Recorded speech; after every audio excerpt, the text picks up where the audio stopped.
Hello and welcome to our first ever Coffee Talk with Encore podcast. Well, this is a new forum where the Encore Clinical Services Department will be hosting coffee talks. We'll be discussing a variety of pertinent industry topics, all of which are related to therapy clinicians in a variety of settings. And in addition to hearing from the Encore Clinical Services team, there will also be guests joining us from time to touch base on exciting industry topics, keeping all of us in the know. Where our focus topic today is on how to show your skill as a clinician in your therapy documentation. Well, as therapists, we can really be good at documenting about the patient, but sometimes we forget to include the detail in our documentation that illustrates our very own unique and skilled techniques. These skilled techniques, they're every therapist's secret sauce, so to speak, and we can use these techniques to help our patients achieve their goals. Wouldn't you all agree?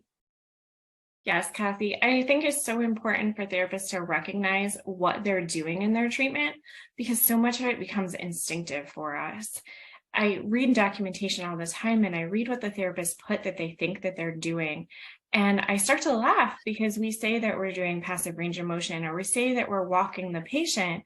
And I think, well, that's not actually what you're doing. And if I can get next to the therapist and start talking to them, and I find out, they were doing tone reduction or they were stretching a patient or they were laterally weight shifting the patient so they could get that step length, but it's not what they put in their documentation because it truly becomes instinctive for us.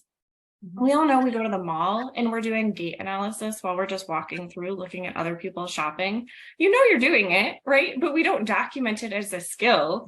But it certainly is happening in our notes as well that the therapists were doing things, but we forget to put them in our paperwork because it seems so natural to us. I completely agree with you, Becky. And there have been many times as a speech therapist when I've been in a restaurant, skilled diet analysis from across the room. So I hear what you're saying about that.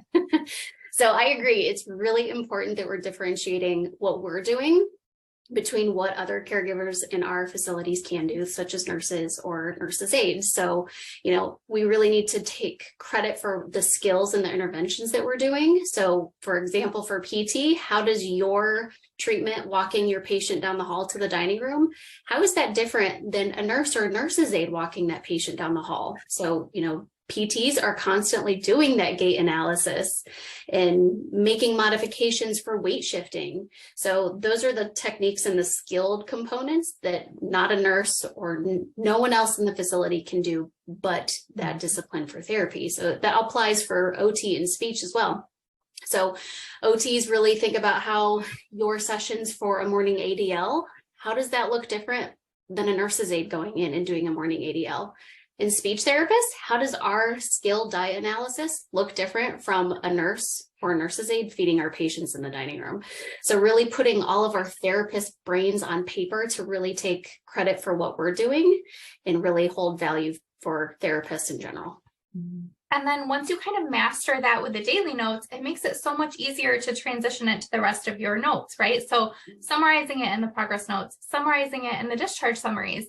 One thing that we see when we look at documentation is people are sometimes just writing therapeutic exercise or ADL retraining or something like that in that skilled services section. But without the documentation of those specific skilled techniques that you used, it doesn't justify the medical necessity of that treatment. So really what we're looking for in that section is a summary of all of those good techniques that you use that are unique to your discipline, summarized to let us know kind of why you as the therapist had to be the one to do that specific treatment. Well, aren't these all really great points that everyone has to share? And so true, absolutely. And really, if I had to sum up today's coffee talk discussion, I think I'd really want to focus on like three primary takeaways. First being for everyone to remember to identify your skill set and really put those skills into words. And then secondly, to paint a picture of your unique value as a therapist in your documentation. And then lastly, include detail that explains why it took you as a clinician to perform functional intervention with your patients versus someone who's not a skilled clinician. Thank you to everyone today for joining us and listening in on how to show your skill as a clinician in therapy documentation. And we hope you tune into our next episode of Coffee Talk with Encore.